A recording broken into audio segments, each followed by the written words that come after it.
Hello, welcome back to my channel. ഇന്നൊരു morning vlog ആട്ടോ. അപ്പോൾ കാലിൽ തന്നെ എഴുന്നേറ്റ് നല്ല കാറ്റുണ്ടായിരുന്നു കേട്ടോ. അപ്പോൾ കുറച്ച് നേരം പുറത്തേക്കൊക്കെ നോക്കിയിരുന്നു. അതിനുശേഷം പണികളിലേക്ക് കിടന്നു. വാവാച്ചിക്കുട്ടിക്ക് സെലിബ്രേഷനായിരുന്നു. അപ്പോൾ വേഗം എഴുന്നേറ്റ് വാവാച്ചിക്ക് ഇഡ്ഡലിയും സാമ്പാറൊക്കെ ടിഫിനിലാക്കി വാവാച്ചീനെ റെഡിയാക്കി സ്കൂളിലേക്ക് വിടാനായി പോകണേക്കാൾ മുമ്പ് ബ്രേക്ക്ഫാസ്റ്റ് കഴിച്ചു കേട്ടോ. വാവാച്ചി പാല് മാത്രമാണ് കുടിച്ചത്. അങ്ങനെ വാവാച്ചീനെ സ്കൂളിലേക്ക് കൊണ്ടുവിട്ടു. അങ്ങനെ വാവാച്ചീനെ കൊണ്ടുവിട്ടുന്നത് നമ്മുടെ ചീരക്കാവ് പാടത്തേക്ക് കേട്ടോ. അതിൽ കൂടിയായിട്ട് ഞാൻ വരാം. അപ്പോൾ ഞാൻ നല്ല കാറ്റുണ്ടായിരുന്നു, കാണാനായിട്ട് നല്ല ഭംഗിയുണ്ടായിരുന്നു കേട്ടോ. പാടം നെല്ലൊക്കെ ഇങ്ങനെ വിളഞ്ഞിട്ട് കാറ്റത്ത് ഇങ്ങനെ കിടന്ന് കാണാൻ നല്ല രസമുണ്ടായിരുന്നു. അപ്പോൾ കുറച്ച് നേരം അതൊക്കെ ഒന്ന് വീഡിയോ എടുത്ത് അവിടെ നിന്നു. അപ്പോൾ സ്കൂളിലേക്ക് സെലിബ്രേഷന് പോണേക്കാളും മുമ്പ് ഞാൻ വാവാച്ചിയുടെ ഒരു റീൽസ് എടുത്തായിട്ട് നല്ല ഭംഗിയുണ്ടായിരുന്നു. ചുവന്ന ഡ്രസ്സ് നല്ല മേക്കപ്പൊക്കെ ചെയ്തിട്ടാണ് വാച്ചിക്കുട്ടി പോയത്. അങ്ങനെ ഒരു 12:30 ആയപ്പോൾ വാച്ചിന് സ്കൂളിൽ നിന്ന് വിളിച്ചു കൊണ്ടുവന്നു. നല്ല വെയിലായിരുന്നു കേട്ടോ. അപ്പോൾ ഡ്രസ്സുകളൊക്കെ മടക്കി വെക്കാണ്ടായിരുന്നു, ഉണങ്ങിയതൊക്കെ മടക്കി വെച്ച് പിന്നെ നമ്മൾ പുൽക്കൂടും നക്ഷത്രവും കാര്യങ്ങളൊക്കെ ഇട്ടിട്ടുണ്ടായിരുന്നു കേട്ടോ. ഇത് കഴിഞ്ഞ കൊല്ലത്തെ മാല ബൾബ് കേടായപ്പോൾ ആ സ്റ്റാറിൽ ഞാൻ ഫാബ്രിക് പെയിൻ്റൊക്കെ അടിച്ച് തൂക്കിയിട്ടതാട്ടോ. നല്ലൊരു ഡെക്കറായിട്ടുണ്ട്. പിന്നെ പുൽക്കൂട് 2 വർഷം മുമ്പുള്ളതാണ്. പിന്നെ രൂപങ്ങൾ അതെ കുറേ വർഷങ്ങളായിട്ടുള്ള രൂപങ്ങൾ തന്നെയാണ് കേട്ടോ. അപ്പോൾ അതൊക്കെ ഫാബ്രിക് പെയിൻ്റ് അടിച്ച് നല്ല പുത്തനാക്കിയെടുത്തിട്ട് ഞാൻ വെച്ചിട്ടുണ്ട് കേട്ടോ.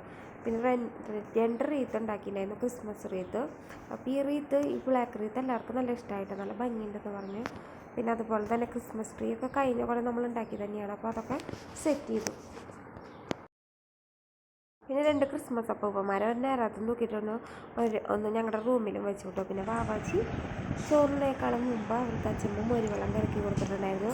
അത് കുടിച്ചിട്ട് സൂപ്പർ എന്ന് പറയും. അങ്ങനെ ഞാനും വാവാച്ചിയും കൂടിയിട്ട് ചോറുണ്ട് വാവാച്ചിക്ക് വാരി കൊടുത്തിട്ട് പിന്നെ ഞാനും കേട്ടോ മുട്ടയും കൊത്തി പൊരിച്ചതും അതുപോലെ തന്നെ ഉണക്കമീൻ കറി വെച്ചതും ഉപ്പേരും ഉണ്ടായിരുന്നു. അങ്ങനെ വാവാച്ചിക്ക് ചോറ് വാരി കൊടുത്തിട്ട് പിന്നെ ഞാനും വെച്ചു. അങ്ങനെ ഭക്ഷണമൊക്കെ കഴിച്ച് ഉച്ചയ്ക്ക് കുറച്ച് നേരം കിടന്നുറങ്ങി എഴുന്നേറ്റപ്പോൾ ഉണ്ടല്ലോ കുട്ടികളവിടെ കളിക്കുന്നുണ്ടായിരുന്നു. അപ്പോൾ അത് കുറച്ച് നേരം നോക്കിയപ്പോൾ നിന്ന് വാവാച്ചിക്ക് ചപ്പാത്തി റോള് വേണമെന്ന് പറഞ്ഞിട്ടുണ്ടായിരുന്നു. അതുണ്ടാക്കിയിട്ട് കുറച്ച് മുട്ടയും 2 മുട്ടയാണ് എടുത്തിട്ടുണ്ടായിരുന്നത്. പിന്നെ ക്യാരറ്റും ക്യാബേജൊക്കെ ഒന്ന് സോട്ട് ചെയ്തിട്ട് കുറച്ച് പെപ്പറും സോൾട്ടും മാത്രം ഇട്ടിട്ടാട്ടോ ഉണ്ടാക്കിയത്. നല്ല ടേസ്റ്റ് ഉണ്ടായിരുന്നു. അപ്പോൾ അത് വാവാച്ചിക്ക് കൊടുത്ത് പിന്നെ രാത്രിയായപ്പോൾ ഞങ്ങൾ പുത്തമ്പള്ളിയിൽ അങ്ങോട്ട് പോയിട്ടോ. നല്ല ഭംഗിയുണ്ടായിരുന്നു കാണാനായിട്ട്. കുറേ വെറൈറ്റി ലൈറ്റുകളും മാല ബൾബൊക്കെ ഉണ്ടായിരുന്നു. അപ്പോൾ ഞങ്ങൾ അതൊക്കെ ഒന്ന് കണ്ടു. ഈ ട്രീക്കൊക്കെ 2500 ആ റേഞ്ചിലാട്ടോ വരുന്നത്. പിന്നെ ഈ സ്റ്റാറൊക്കെ ഞാനിപ്പോൾ വെറൈറ്റി ആയിട്ട് നല്ല ഭംഗിയുണ്ടായിരുന്നു കാണാനായിട്ട്.